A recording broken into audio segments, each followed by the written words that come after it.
Le secret a été très bien gardé. Personne ne se doutait qu'une mini-box 4K allait être annoncée par Free hier. Ici même, au siège de Free, à Paris, on la découvre ensemble.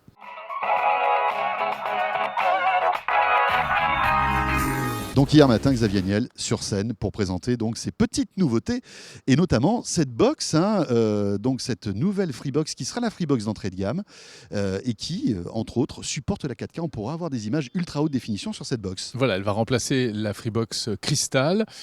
Et ce sera la première en France qui vous permettra de regarder des contenus en 4K. Alors le problème, on le sait, c'est que les contenus en 4K, il n'y en a pas beaucoup. Il va falloir bien les chercher dans les menus, ces contenus 4K. Autre innovation, c'est quand même l'arrivée d'Android en force chez Free et dans cette box. C'est une véritable Google TV, enfin Android TV. Plus d'état d'âme chez Free. Il y a quelques mois, rappelez-vous, on se méfie un peu de l'arrivée de Google sur les box. Bah non, là, voilà, tout va bien. Tout va bien. D'ailleurs, Xavier Niel l'a précisé, c'est le premier terminal non Google qui intègre Android Télé. Alors ça apporte quoi ce terminal Android ? Eh bien une interface assez sympa, beaucoup de chaînes évidemment, beaucoup de services en VOD, et puis peut-être à terme aussi le fait de pouvoir télécharger des applications directement sur un store Android TV. Une télécommande à commande vocale, une télécommande radio également qui vous permettra de ranger cette toute petite box par exemple à l'intérieur d'un tiroir. Le prix, 29,99 €, donc moins cher que la Freebox Révolution, et tout ça sans engagement, ça c'est nouveau aussi. Et si vous êtes abonné Freebox Révolution, eh bien pour moins de 2 € par mois, il sera possible d'avoir cette box en plus. Voilà, par exemple pour la télé de la chambre. Alors bon, à quoi ressemble cette box dans le détail ? Quid de son interface ? David Noguera nous dit tout. Cette interface de la Freebox Mini Player 4K, en fait, elle est très réactive. On a pu la manipuler pendant 1h30. Donc c'est plutôt une bonne surprise de ce point de vue-là. On retrouve un système de navigation qu'on connaît déjà un petit peu chez Free, notamment dans l'interface télé.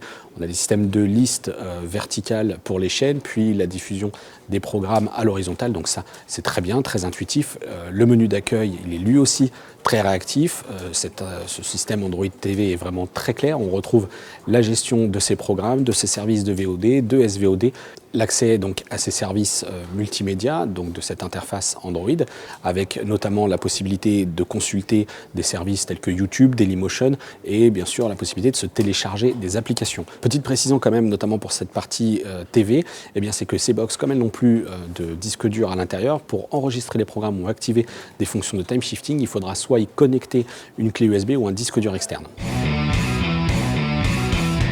L'autre nouveauté, eh bien, c'est cette télécommande avec ce micro intégré, une télécommande radio grâce à laquelle on peut dicter et surtout faire des recherches directement à la voix. On a essayé, ça fonctionne bien là encore. Alors en tout cas pour la partie YouTube, puisqu'on peut très bien demander à regarder une vidéo sur 01net TV. Pour la partie recherche de programmes télé, c'est un petit peu plus compliqué. Lorsqu'on souhaite regarder par exemple BFM TV, eh bien, les résultats nous montrent qu'on arrive quasi systématiquement sur la chaîne YouTube qui est associée à la recherche. Donc là, a priori, il y a encore un petit peu de travail à faire.